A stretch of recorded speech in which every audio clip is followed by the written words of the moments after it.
महात्मा जी से कहा कि आपको अब राजा बनना पड़ेगा। महात्मा जी ने इनकार किया, आज जोर जबरदस्ती कैसे भी हो राजा तो आपको बनना ही होगा, नियम है हमारा, पहला व्यक्ति जो मिले उसी को राजा बनाए। खैर महात्मा जी को राजा बना दिया गया, उनको कोई फर्क भी नहीं पड़ा। अब वो 8 दिन के बाद में मंत्रिमंडल की बैठक बुलाई, असली राजा बनाया है कि केवल नाम का बनाया है, पहले तो ये बताओ।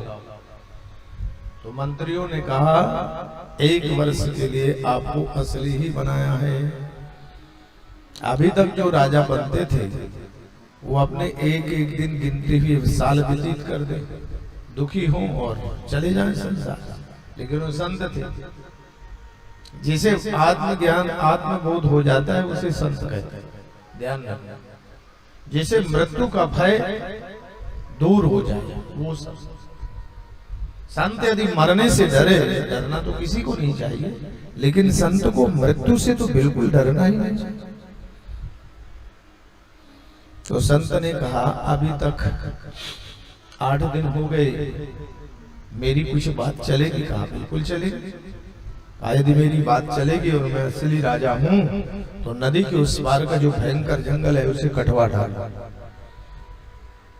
और जो लकड़ी है उसे बेचकर राजकोष में जमा कर, व्यर्थ में नहीं जानी चाहिए लकड़ी, राजकोष में पैसा जमा हो। 1 महीना के अंदर पूरा जंगल साफ होके मुझे सूचना दी जाए, नहीं सबको मैं उस पार उतार दूंगा। भयंकर भालू शेर थे। अब मंत्रियों की चालबाजी रहा करती, मंत्रियों ने समझ लिया कि लगता है अब अभी तक तो चला लेकिन अब कुछ चतुराई चलेगी नहीं,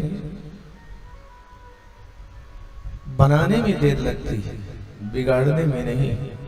भयंकर जंगल कट गया, मैदान हो गया, सूचना मिली राजन जंगल कट गया। तो राजा साहब ने कहा वहां प्लाटिंग करा दीजिए, बढ़िया दिल्ली के सेठों को बुला बुला करके अच्छी कॉलोनी बनवा दो, बढ़िया चौड़ी चौड़ी रोडें, स्ट्रीट लाइट वगैरह, बीच बीच में बढ़िया पार्क और देवालय मंदिर सब बनवा। देवियों, जहां भयंकर जंगल था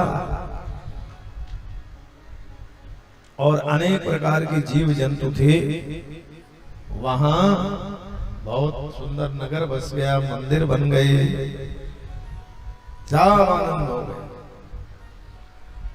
अब 2 महीने ज्यादा हो गए। जब 2 महीने ज्यादा हुए तो संत राजा ने कहा भैया मंत्रियों से कि 1 साल में आप लोग राजा को उस पार कर देते थे, मेरा 2 महीने ज्यादा हो गया, मुझे उस पार क्यों नहीं किया जाता? तो मंत्रिमंडल हाथ जोड़ करके निवेदन करने लगा, राजन आप इस पार रहकर उस पार को बनाया है, तो जब इस पार रहकर उस पार को बनाया है तो इस पार भी आपको आनंद है, और उस पार जाओगे तो वहां भी आपको आनंद है। तो बंधु, ये मानव तन है, इस मानव तन से हमें इस पार अर्थात लोक उस पार परलोक दोनों को बनाने का जो साधन है ये मानव शरीर है। तो दोनों और नहीं बनता तो अनेकों जन्मों तक ये मानव तन से अनेक प्रकार की योनियों में आ करके और भटकना पड़ता। लाहौर की मंडी पर नानक देव अपने शिष्यों के साथ भ्रमण करते हुए हंसने लगे। अकारण हंसी का कारण शिष्यों ने नानक देव से गुरुदेव से पूछा, गुरुदेव आप हंस रहे हैं, क्या हुआ? कुछ नहीं, कहा बताइए नहीं क्या हुआ? नानक देव कहते हैं सामने देख रहे हो, इस सामने जो बकरा है ये दुकान के अंदर जाता है और डंडे खा करके बाहर आ जाता है। संत नानक देव देवांश भगवत स्वरूप थे, अंशावतार थे, उन्हें पता था ये बकरा इसी की ये पूर्व जन्म की दुकान थी। बेटा बैठा हुआ था अंदर, मोह के कारण वो दुकान जाता, अंदर जाता, बेटे को देखता, तब तक बेटा एक डंडा उठाता और देता, बड़ा से तो बाहर निकल।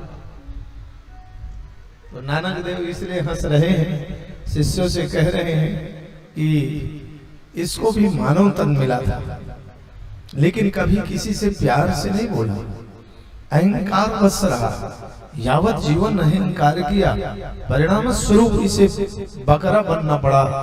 हंसी मुझे इसलिए आ रही है, इसने दी अपने मानव तन को श्रेष्ठ बनाया होता तो आज इसे अपने बेटे की डंडे नहीं खाने पड़ते। इसलिए देवियों, प्यारे बंधुओं, ये मानव तन है, इस मानव तन से अच्छे कार्य करें तो हमें इस जन्म में यदि आना भी पड़े तो जन्म जन्मो श्री राम पदो यह वरदान नया।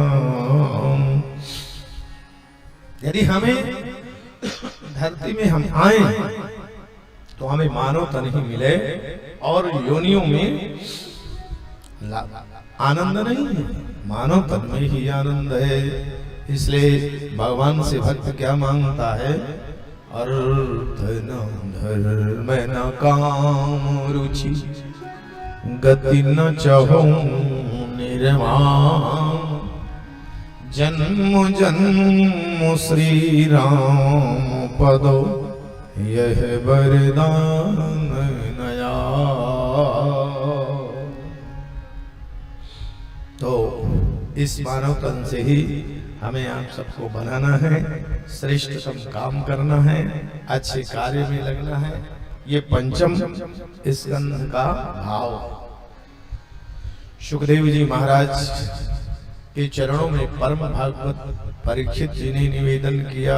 निवृत्ति मार्ग कथितो आदौ भगवता यथा क्रमयोगोपलब्धेन ब्राह्मणा यदि संगृति। गुरुदेव, कभी आप निर्गुण ब्रह्म को, कभी सगुण ब्रह्म को श्रेष्ठ कहते हैं, दोनों में से जो श्रेष्ठतम मार्ग हो कहेंगे। तो भागवत जी में भक्ति मार्ग को श्रेष्ठतम कहा गया।